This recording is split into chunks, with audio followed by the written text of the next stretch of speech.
जय हिंद, सुप्रभात।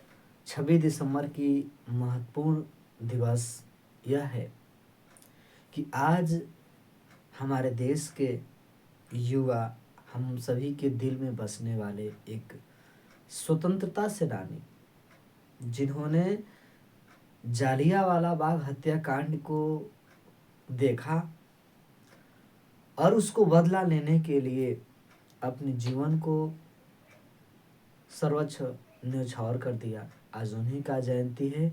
आप सभी जान रहे होंगे कि मैं किसकी बात कर रहा हूँ। मैं बात कर रहा हूँ सरदार उधम सिंह की। आज की इस श्रृंखला में हम सभी बात करने वाले हैं सरदार उधम सिंह की जीवनी पर प्रकाश डालेंगे और जानने का प्रयास करेंगे कि किस किस तरीके से सरदार उधम सिंह ने जनरल डायर को मारने का तकनीकी अपनाया, कितनी मुश्किलों का सामना किया और अंत में उन्हें फांसी की सजा हो जाती है। आज ही के दिन 26 दिसंबर 1899 ईस्वी में पंजाब प्रांत में इनका जन्म होता है। कहानी स्टार्ट करते हैं इस दौर में। आज है 26 दिसंबर और 26 दिसंबर की ये बात हो रहा है सरदार उधम सिंह की। सरदार उधम सिंह की बात होती है और सरदार उधम सिंह का जन्म से स्टार्ट करते हैं कि इनका जन्म आज ही के दिन 26 दिसंबर 1899 ईस्वी में सुनाम में होता है। और आइविंस बोले तो सुनाम पंजाब के क्षेत्र में हुआ करता था और वह उस समय ब्रिटिश भारत के नाम से जाना जाता था। जब हम इसकी बातें करते हैं तो इनके माता और पिता की हमें याद आती है, जिन्होंने ऐसे बेटे को जन्म दिया जो देश के लिए पूरी जीवन न्यौछावर कर दिया। माता हम देखते हैं, माता का नाम नारायण कौर रहता है, नारायण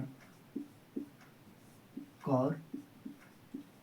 वह पिता का नाम सरदार तेहाल सरदार तेहाल जम्मू नाम रहता है। अब हम गतिविधि आगे बढ़ाते हैं, सीधे पॉइंट पर आते हैं कि सरदार उधम सिंह जी के द्वारा चर्चा का विषय क्यों बनते हैं, ये गतिविधियां होती है।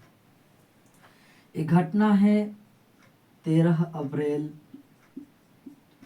1919 ईस्वी की। 1919 ईस्वी की जालियांवाला बाग हत्याकांड।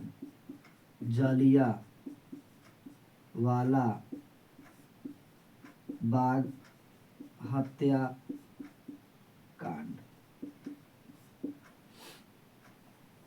आगे हम फैक्ट को लिखवाने के बाद मैं कहानी बताऊंगा। आगे हम देखते हैं कि इस माइकल ओ अडेयार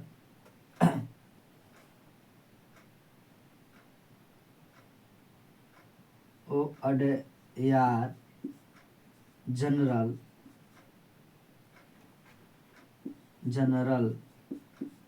डायर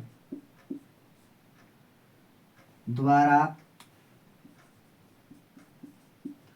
गोली चलाने की हुक्म होती है, गोली चलाने की अनुमति देता है, आता है, घेर लेता है। क्या कहानियां थी हम देखने का प्रयास करेंगे। 1934 के दशक में क्या कहानी होती है, तो उधम सिंह जी के द्वारा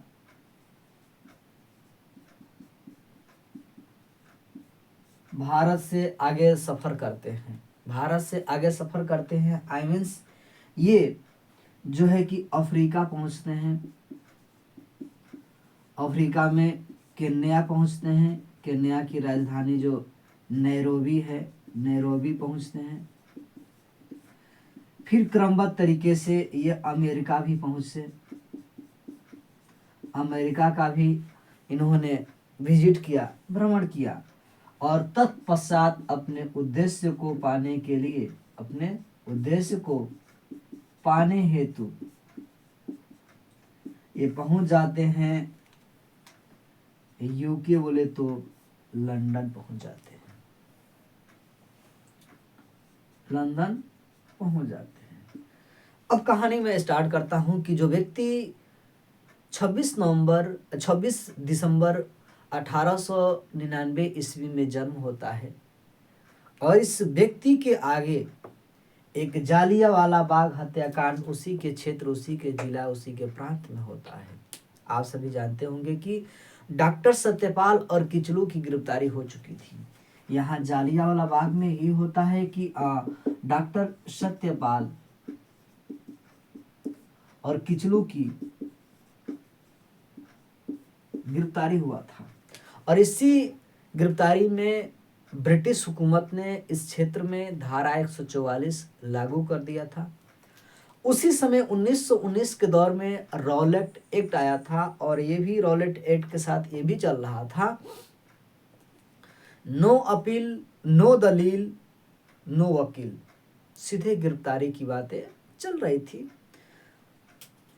अब जब गिरफ्तार कर लिया जाता है, देश की आज़ादी के लिए इन्होंने कदम उठाया, प्रोटेस्ट का जो है कि प्रदर्शन कर रहे थे, प्रोटेस्ट कर रहे थे, उसी दौरान इन लोगों को गिरफ्तार हो जाते हैं। इन लोगों की गिरफ्तारी होती है 5 अप्रैल को ही गिरफ्तारी हो चुका था 1919 ईस्वी में। वैशाख पूर्णिमा का दिन था, और पंजाब के अमृतसर एक बगीचे में, एक बाग में, जिस जो जालियांवाला के नाम से जाना जाता था, उसी बाग में गुप्त सूचना बैठक होती है कि किस प्रकार से इन्हें रिहा कराया जाए। लेकिन पुलिस के द्वारा यह निर्देश जारी किया जा चुका था कि उन क्षेत्रों में धारा 144 लागू होगा, और कोई भी व्यक्ति इकट्ठा नहीं हो सकता है, वरना गिरफ्तारी किया जा सकता है। जब मेला में ये लोग गुप्त बैठकें कर रहे थे, तब किसी ने खुफिया, देश के गद्दार व्यक्ति ने इसकी जानकारी उस क्षेत्र के अधिकारी को दे दिया, माइकल जनरल ओ डायर को। अब वह आता है महज 50 अंग्रेज सैनिक को लेकर, और 50 अंग्रेज सैनिक के साथ 150 भारतीय सैनिक थे जो उनके अधीनस्थ कार्य कर रहे थे, और आते हैं। उस चार दीवारी को चारों तरफ से घेर लिया जाता है, और बिना चेतावनी दिए ही उन पर अंधाधुंध गोलियां बरसाने की हुक्म कर दिया जाता है। मैं आप सभी को बता दूं कि जो यह चार दीवारी थी, चारों तरफ से घिरी हुई थी, एकमात्र निकलने का एक ही रास्ता था, सकरा था, पतला था। जनरल डायर अपना अपना पोजीशन बनाकर इनके सैनिक, और उस मेले में छोटे बूढ़े जवान सभी मासूम लोग उस मेला में देखने आए थे। उसी दौरान इन्होंने बिना चेतावनी दिए अंधाधुंध गोलियां चलाने के जब हुक्म दे देते हैं, कहा जाता है कि 1600 राउंड गोलियां चलाई जाती है, जिसमें से हजारों लोग मारे जाते हैं, 2000 से अधिक लोग मारे जाते हैं, इससे कई हजार गुना लोग घायल हो जाते हैं। किसी ने अपनी जान बचाने के लिए उसमें कुओं में कूद पड़ने की नौबत आ गई थी, कूद पड़े थे। दीवारें छलनी हो चुकी थी, और यह घटना को देखकर समूह भारत रो पड़ा था।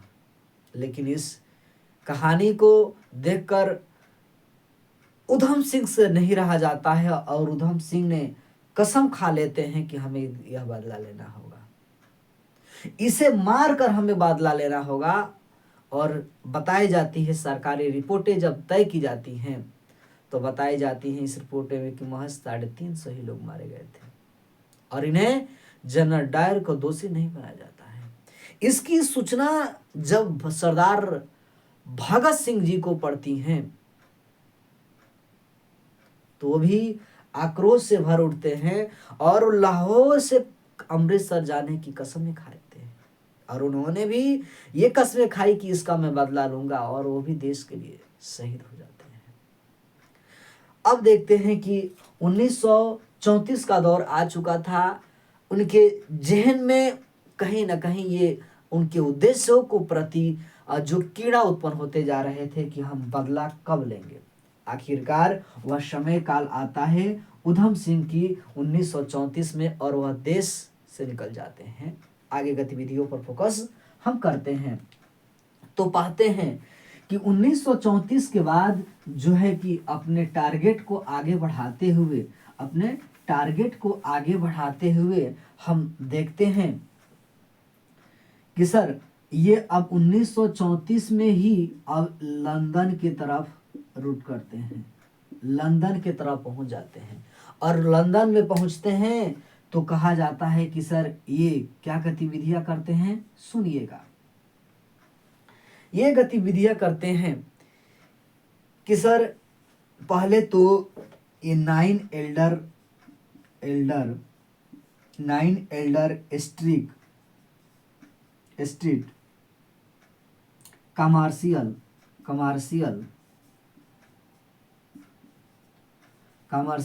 रोड पे रहना प्रारंभ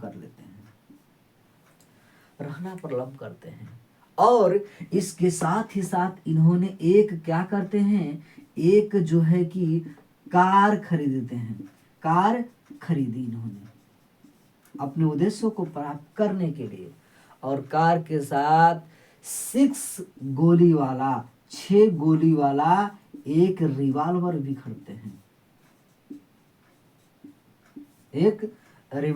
खरीदते हैं। सरदार उधम सिंह की ये गतिविधियां चलती हैं सर। वह दौर आ चुका था 21 वर्षों के इंतजार के बाद। वह दौर 21 वर्षों के इंतजार के बाद दौर आता है। समय बीत चुका था, 13 मार्च का समय था। ये इंतजार कर रहे थे, 1940 का समय था, 13 मार्च 1940 का समय था। वह इंतजार में थे कि जनरल डायर किस मीटिंग में जाने वाला है। और उन्होंने जिस 6 गोली वाले रिवॉल्वर को खरीदा था, एक मोटी किताब के बीच के पेजों में छुपा कर रखा था ताकि आसानी से उस मीटिंग में हम जा सके।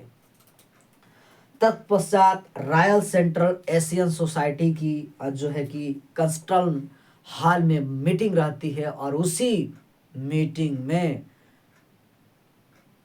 जनरल डायर पहुंचता है। और जब पहुंचता है तो बातें होती हैं कि यह जनरल डायर को मारने के लिए जिस मोटी किताबों में उस रिवॉल्वर को छुड़ाए थे, इतनी सावधानियों से, इतनी अच्छे तरीके से पोजीशन लेते हैं, महज 2 गोली मारते हैं उसके सीने में, वह 2 ही गोली में समाप्त हो जाता है। लेकिन सरदार उधम सिंह भागने के प्रयास नहीं करते हैं, वहीं पे वह गिरफ्तार हो जाते हैं। कहा जाता है कि सर 4 जून 1940 को यह क्लियर हो गया, यह डन हो गया कि सरदार उधम सिंह क्या है, उस पर जब मुकदमा चलाया जाता है तो 4 जून को, कब, 4 जून 1940 को यह क्लियरिटी दे दी जाती है कि ये दंडित हैं, और दंडित हैं तो इन्हें फांसी होगी, और इन्हें फांसी की सजा सुना दी जाती है। और तत्पश्चात 31 जुलाई 1940 को इस महान वीर क्रांतिकारी की उसी जेल में, जिस जेल का नाम था पेटोविले